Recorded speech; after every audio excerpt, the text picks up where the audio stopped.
11월 20일 마감 시장입니다.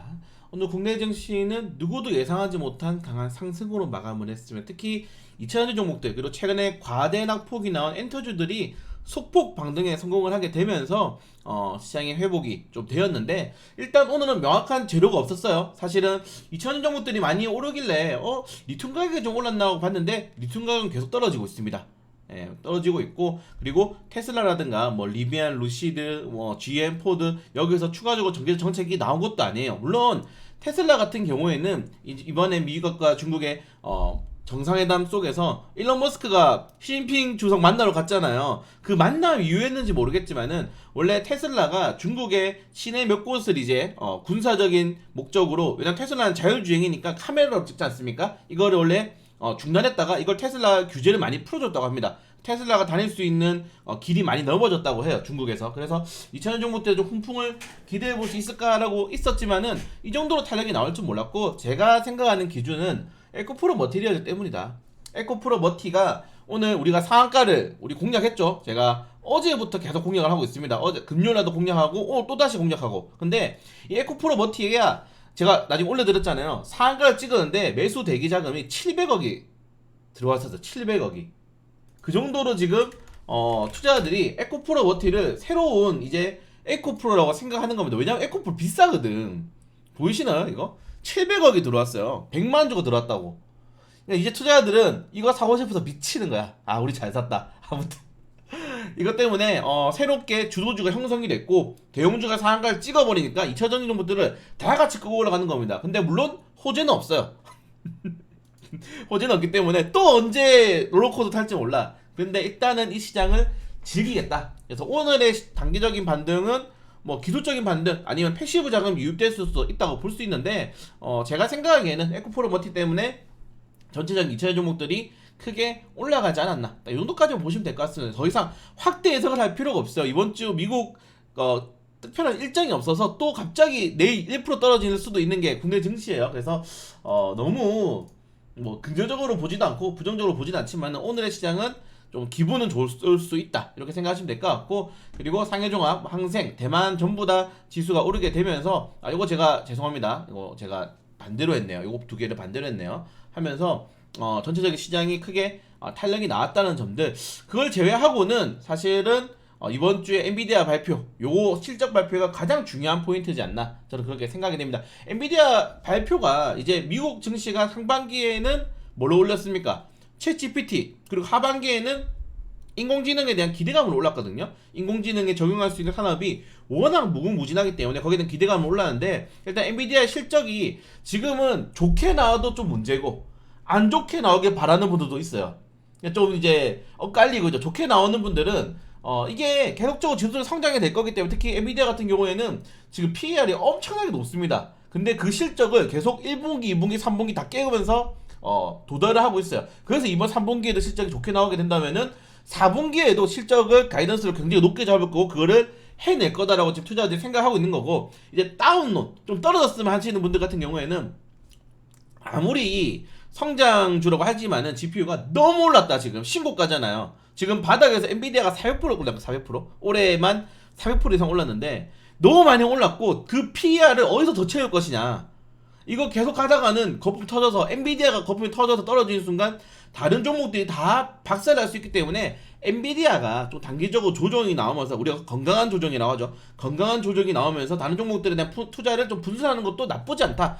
결론적으로는 둘 다 좋게 보는 건데, 이제 이게 계속적으로 가지하려 하느냐, 좀 쉬었다 가지하려 하느냐, 이 정도 차이라고 보시면 될 것 같습니다. 그래서 엔비디아 실적이 정말 중요하다. 우리나라 삼성전자라든가 SK하이닉스 모두 엔비디아 관련된 테마로 좀 엮여있기 때문에 엔비디아 관련 테마주가 좀 가장 중요하다. 엔비디아 실적 발표가 제일 중요하지 않나 생각이 되고, 월가에서는 이제 내년 연준의 금리 인하는 그냥 기정사실, 물론 이 금리 인하가 지금 골드만삭스랑 모건 스탠리 같은 경우에, 모건 스탠리 UBS 같은 경우에는 금리 죄송합니다. 골드만삭스를 제외하고 모건 스탠리 UBS 같은 경우에는 내년에 금리를 최소 2% 이상은 내릴 거다라고 이야기하고 있고, 골드만삭스는 1% 정도밖에 안 내릴 거다. 그래서 3%대 고금리를 장기화할 거다라고 이야기를 하고 있는 정도로 월가의 전망은 굉장히 엇갈리긴 하지만, 일단 통일되는 점은 내년에 금리 인하는 무조건 한다. 요게 딱 쟁점이기 때문에 오늘 요것 때문에 좀 지수가 오르지 않았나 그걸 제외하고는 왜 올랐는지 아무도 몰라요. 네. 그리고 한미 물가 상승률이 역전되는데 지금 물가가 너무 비싸죠 우리나라에서. 근데 이게 옆 나라랑 일본이라든가 뭐 근처에 있는 나라들과 비교해봐도 물가가 너무 올랐다는. 그래서 최근에 다큐멘터리 보셨나요? 이게 봤더니 소비자 업종들이 실적이 역대 최대치입니다. 결국 우리 유통마진, 네 맨날 우리가 하는 소리 있잖아요. 김장김치, 네, 배추 이거 막 500원에 올렸는데 우리가 사 먹을 때는 막 5,000원, 막 7,000원 하잖아요. 그런 식의 지금 유통 물량에 대한 구조적인 변화가 좀 필요하지 않나? 전 좀 그렇게 생각이 됩니다. 그러니까 이렇게 말하더라고요. 일본도 다 수입해 먹고 있고 저 밑에 뭐 대만이랑 다 수입해 먹고 있는데 왜 우리나라 물가가 이렇게 비싸냐? 유통 구조가 지금 잘못되어 있다. 이런 것들은 좀 정부가 이런 것들이 우리가 흔히 말해서 보이지 않는 손에서 해결하는 게 아니고 정부가 개입을 해야 되는 시장입니다. 정부가 좀 개입을 할 필요가 있지 않나 이렇게 정도까지 말씀을 드리고 싶고요. 그래서 엔비디아 실적이 정말 중요하다. 내일 밤, 네 정말 중요하다. 우리나라 수요일, 네 그래서 수요일 날 어떻게 될 건지 좀 확인하실 필요가 있을 것 같고 거래대금이 너무 아쉽죠. 6조 5천억 원, 네 너무너무 아쉽고 전체적으로 이 대형주들이 뭐 플러스 마이너스가 좀 보합권으로 마무리되었긴 했지만 오늘 이 처지가 올라서 지수가 올라간 건데 이 삼성전자, SK하이닉스, 뭐 LG에너솔루션 대형주들의 좀 수급을 끌어올릴 만한 재료는 지금 당장에 엔비디아 실적뿐이지 않나. 그래서 수요일까지는 좀 지켜볼 필요가 있을 것 같다. 이렇게 말씀을 드리고 싶고요. 자, 그리고 코스닥 같은 경우도 거래대금이 지금 7조 원을 잘 올라가지는 못하고 있습니다. 근데 터져야 되는데 오늘처럼 이게 뭐 에코프로가 7%라는데도 거래 비율 6%밖에 안 되죠. 그 정도로 예전처럼 투자자들이 이 종목에 몰빵을 하잖아요. 올인하잖아요. 어떤 종목에 올인한다? 에코프로 머티 에코프로 머티리얼이기 때문에 우리는 잘 가지고 있으면 됩니다. 잘 가지고 있다는 점. 자, 그리고 이 전지 종목들에 대한 공매도가 근주가 되니까 또 비트고 확대된다. 그러니까 끊이지 않는 이게 악순환이라고 해야 돼요. 악순환. 그러니까 여러분들 공매도가 없는 주식은 뭐 비트고 다른 뭐 작전이고 막을 수가 없습니다. 물론 뭐 우리나라의 힌데버그처럼 공매도를 좀 정말 객관할 수 있는 리포트는 없긴 하지만은 이 공매도 금지가 좀 어느 정도는 빠르게 해소가 될 필요가 있지 않나. 물론 내년 6월까지 중지한다고 했지만은 이게 전산화하고 잘 된다면은 빠르게 또 중단시킬 수 있을 것 같거든요. 그래서 공매도가 결국 중단이 되어야지, 금지가 중단이 돼야지 외국인 투자자들 수급이 들어올 수 있다. 지금 외국인들이 안 들어오잖아요 우리나라 시장에. 삼성전자만 사고 안 들어와요 이게 다 삼성전자거든. 그래서 지금 전체적인 외국인 투자들의 올해 비중의 80% 이상 삼성전자입니다.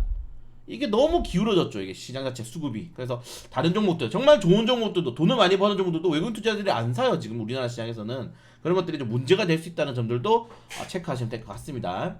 하여튼 2차전지 종목들 투자자분들이 너무 욕심이 많아. 너무 욕심이 많고 계속 그 프레임 2차전지가 떨어지면 공매도 때문에 이 프레임에 갇혀가지고 진짜 조금 한치 앞을 못 봅니다 여러분들. 2차전지도 외국인 투자자 안 사면 오르겠습니까? 공매도 금지는 잘못된 거다. 그냥 기간적인 금지는 있겠지만은 결국 다 풀려야지 전체 시장이 제대로 굴러간다는 점은 어느 정도 인지를 해주셔야 될 것 같아요. 여러분들이 압박을 하시는 건 좋아요. 정부에 대해서 압박을 하는데 너무 모든 게 공매도 때문이라고 이거를 프레임을 씌워버리면은 사실은 그건 말이 안 되잖아요. 공매도 때문에 주가가 떨어진다고 무조건 공매도 때문에 떨어진다는 거는 왜 그럴 거면 기업 분석 왜 합니까? 사실은 PER, PBR, 뭐 EV/EV 이런 게 왜 있어요? EPS 이런 거 왜 합니까? 그거에 대해서 관련된 종목들에 대해서 공매도가 들어가는 거지. 자, 아무튼 뭐 오늘 한동훈 관련 테마주들이 미쳤는데 진짜 한동훈 관련 테마주가 어느 정도냐면 제가 어제 취향에 보통 정치 테마주는 총선 테마는 인맥만 간다. 왜? 대선 후보가 아니니까 그 정도 권력이 없는데 한동훈 테마주는 정책이 가요. 오픈러 원티드랩이 오늘 상한가를 갔는데 이게 이민천 관련 테마주 엮이면서 이게 상한가를 갔고 한동훈 법무부 장관의. 그리고 요 보시는 것처럼 다른 뭐 인벤티지 랩이라든가 오늘 뭐 다른 종목들 많이 올라갔죠. 그런 종목들도 뭘로 올라갔습니까? 마약 수사 관련해서 올라갔고, 네. 그리고 저출산 관련해가지고 갑자기 SAMG 엔터라든 꿈비가 올라가고 이상해요 지금 시장이 굉장히 이상해지고 있습니다. 그래서 오늘 마약 관련 테마도 올라가고 뭐 다 올라가요 아무튼. 그래서 지금 이상한 시장이 만들어지고 있다 계속. 이상한 시장. 그래서 오늘 가장 센 거는 이제 이민청 관련 테마, 인스웨이브 시스템, 이번티드랩 오픈 올라가는데 내일 또 어떤 게 올라갈지 모르겠어요. 이런 것들은 그냥 말 그대로 세력들이 갖다 붙인 다음 뉴스 띄우는 거거든요. 이런 것들 좀 조심해야 될 필요가 있다는 점들까지만 말씀을 드리도록 하겠습니다. 자, 그리고 샘 올트만이 결국 마이크로소프트에 합류를 했네요. 이게 해고를 당하게 되면서 챗GPT 관련 테마주, 인공지능 관련 테마주 조정이 나왔는데 이게 또 찌라시 엄청 올렸잖아요. 샘 알트만이 삼성전자에 온다고 막 찌라시를 엄청 올리던데 일단은 마이크로소프트를 가게 되면서 인공지능 관련 테마주의 추가적인 탄력을 한번 기대해 볼 수도 있을 것 같습니다. 네, 그래서 이민청 관련 테마가 시간에도 강세가 나오고 있는데 모르겠어요. 한동훈 열풍이 어느 정도까지. 하지만 저는 1년 전부터 얘기했다. 저는 1년 전부터 이야기 들었다. 무조건 사자고. 네, 그래서 무조건 매수하자 했다. 네, 근데 또 찾아봐야죠. 그래서 저는 이제 지금 보고 있는 건 이윤석 관련 테마를 이렇게 보고 있는데 일단은 한동훈 관련 테마주가 가장 세니까 한동훈 그 법무부 장관이 했던 게 이제 뭐 사형제도 부활 그리고 이제 강한 범죄에 대해서 강한 엄벌주의 이런 거기 때문에 내일은 CCTV 관련 테마주도 한번 또 살펴보는 것도 나쁘지 않을 것 같습니다. 네, 오늘 이 정도까지 하고요. 제가 지금 주말 동안 이것 때문에 밤을 새가지고 컨디션이 너무 안 좋아가지고 지금 혓바늘이라서 발음이 안 그래도 안 좋은데 발음이 더 안 좋아졌습니다. 들으신다고 고생 많이 하셨고 저는 좀 푹 쉬고 흐르셨으면은 내일 장전 샤워 찾아뵙도록 하겠습니다.